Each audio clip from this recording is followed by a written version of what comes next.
Mets are more than just sellers. That's what they should be. If they're serious about winning next year, then they should be looking at all deals, including adding guys with control that could help them next year, like Mason Miller. I've been talking about it as far as the Yankees. You could have Mason Miller if you decide to take on Xander Bogaerts. I would assume San Diego would do that. That's something maybe the Mets should be looking at. It's not just him, but any move like that, and with guys under control beyond this year, I do think the Mets should be not selling, but reshaping their roster. I agree 100%, Sal, because the Mets do intend to contend next year. And look, they need players. The roster is going to look very different in 10 to 14 days, whatever, as we go through the trade deadline process here. They're going to need guys back. I mean, their farm system isn't flush with guys who are immediately coming up. I mean, they've got a couple who may impact next year's team, but I mean, they're going to be looking outside. They're going to be looking on the free agent market during the offseason. So getting some guys in place now, I mean, look,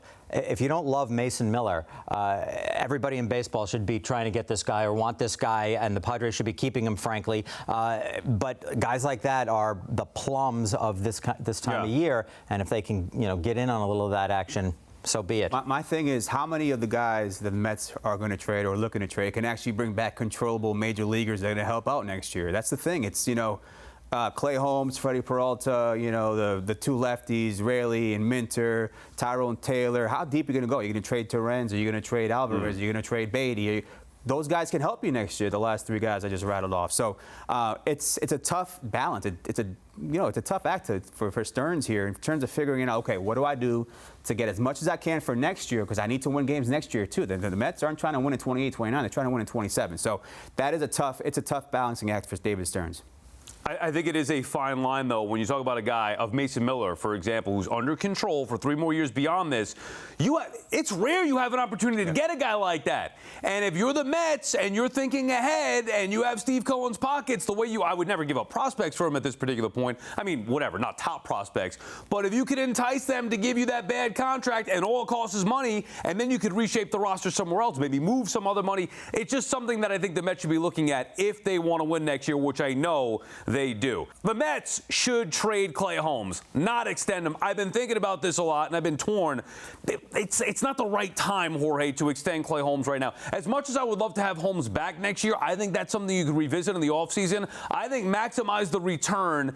A week and a half ahead of the deadline. Holmes hasn't pitched since May. I think it's a weird timeline right now. So while I like Holmes and value him and would take him back next year, I think the Mets would be better suited trading him now, getting a return, and then revisiting in the offseason. I agree with you 100%. I think Clay Holmes is, before he took that comeback off the leg and broke his fibula, he was one of the best pitchers in Major League Baseball, 2.39 ERA, and his value is super high right now. There are quite a few starting pitchers out there, but Clay Holmes might be, besides Tarek Skubal, you could argue he could be the best one on the market. And this is a guy who has big market experience, postseason experience, relief experience. So if he is traded to a team and has to come out of the bullpen in October, that's going to help. And I think he's the best trade piece the Mets have. If you want to get a controllable contributor for next year or two, Clay Holmes is the guy who can probably get that for you. And I think you can revisit it. The famous example is, right, the Yankees, they revisited the Chapman thing and brought him back. There aren't too many examples of that, but the Mets have money. They can do that. They can make it happen. Clay Holmes seems like he likes pitching for the Mets. He likes that organization. He loves playing here in New York. He's had a lot of success. I think if he wants to come back in the offseason, you make it happen then. But right now, what you're trying to do is figure out the future here and trade as many guys as you can for guys who can help you out in 27 and beyond. I just think it's too hard right now for the Mets to figure out what the right price is for Clay Holmes. And even on Clay Holmes' side, I think it's tough for him to come up with number 2. I mean, the Mets right now are in such a position of flux that they don't know what their team's going to look like last year. I agree. They do need pitching, and Holmes would fit into that next year's rotation great.